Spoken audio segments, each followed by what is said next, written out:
नमस्ते मित्रों, जय श्री कृष्णा। सभी कैसे हो?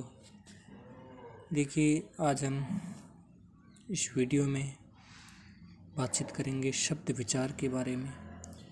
शब्द विचार के अंतर्गत हमने जो पहले पढ़ा था कि अर्थ के आधार पर कौन कौन से भेद होते हैं, प्रयोग के आधार पर कौन कौन से भेद होते हैं और रचना के आधार पर कौन कौन से भेद होते हैं। इसके अलावा हमने पढ़ा था उत्पत्ति के आधार पर कौन कौन से शब्द के भेद होते हैं। तो उसमें ये जो देखा था ना, प्रयोग के आधार पर जो शब्द का भेद होता है उसके बारे में आज हम चर्चा करेंगे। इसको विस्तृत रूप से छोटे छोटे वीडियो के माध्यम से हम अध्ययन करेंगे। शब्द विचार के अंतर्गत हम देखेंगे प्रयोग के आधार पर जो शब्द होते हैं विकारी और अविकारी, और विकारी के अंतर्गत भी शब्द अलग अलग होंगे, जैसे संज्ञा, सर्वनाम, विशेषण और क्रिया। अविकारी के अंतर्गत आ जाएंगे क्रिया विशेषण, समुच्चय बोधक, संबंध बोधक, विस्मयादि बोधक। तो इसके बारे में हम चर्चा करेंगे मित्रों। देखिए, ये जो कंटेंट है ये बोर्ड की किताब से लिया गया ऑथेंटिक कंटेंट ही हम आपको प्रोवाइड करा रहे हैं। वैसे आप सभी के पास बुक होगी, ये होनी भी चाहिए। हिंदी के जो विद्यार्थी है या अध्ययन करने वाले के पास होनी ही चाहिए। और वर्तमान परिदृश्य में ये बुक चल रही है, तो इस बुक को हम आराम से छोटे छोटे वीडियो के माध्यम से समझ रहे हैं। तो देखिए, शब्द विचार यहाँ पे नोट करते हैं।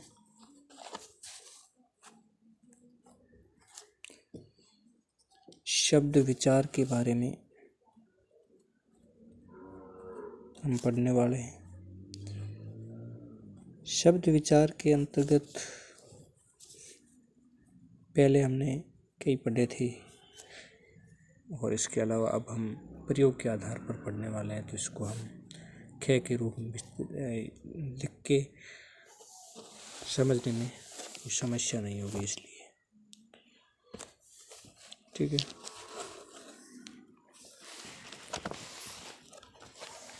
तो यहाँ पे देखिए,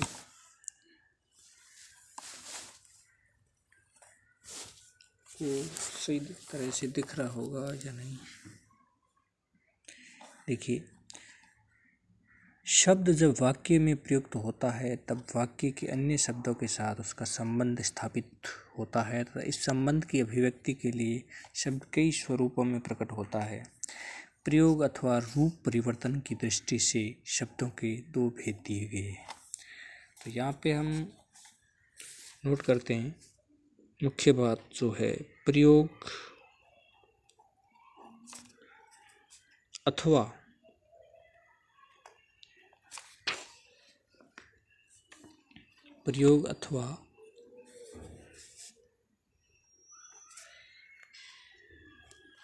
रूप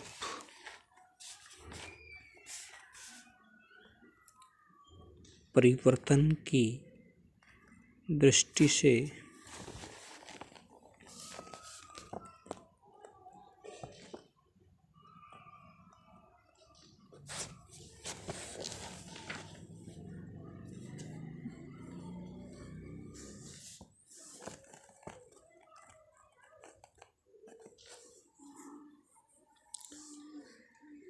शब्द के कितने भेद होंगे? दो भेद है। इसमें हो जाएंगे, पहला होगा विकारी। पहला कौन सा होगा? विकारी।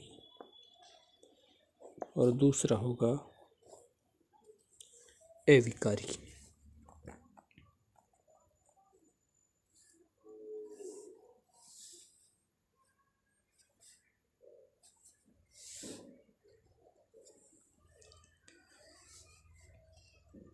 दूसरा कौन सा होगा? अविकारी। तो रूप परिवर्तन की दृष्टि से या प्रयोग की दृष्टि से हम कह सकते हैं शब्द के कितने भेद हुए? 2 भेद हुए। पहला विकारी, दूसरा अविकारी।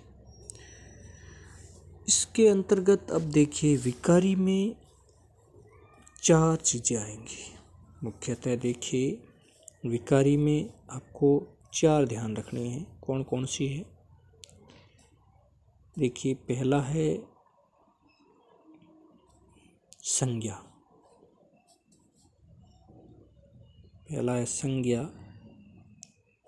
दूसरा है सर्वनाम, तीसरा है विशेषण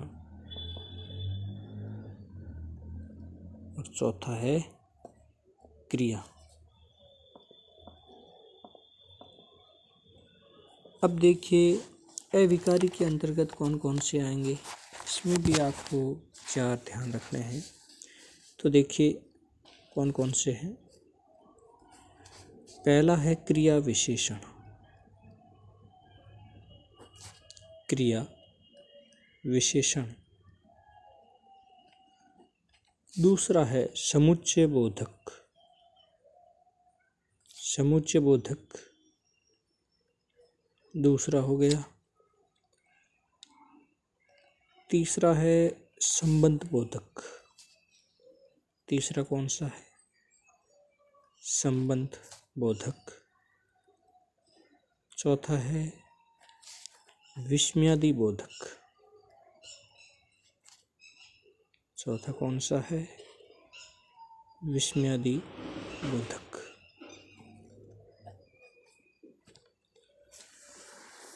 ये अविकारी के अंतर्गत आ जाएंगे।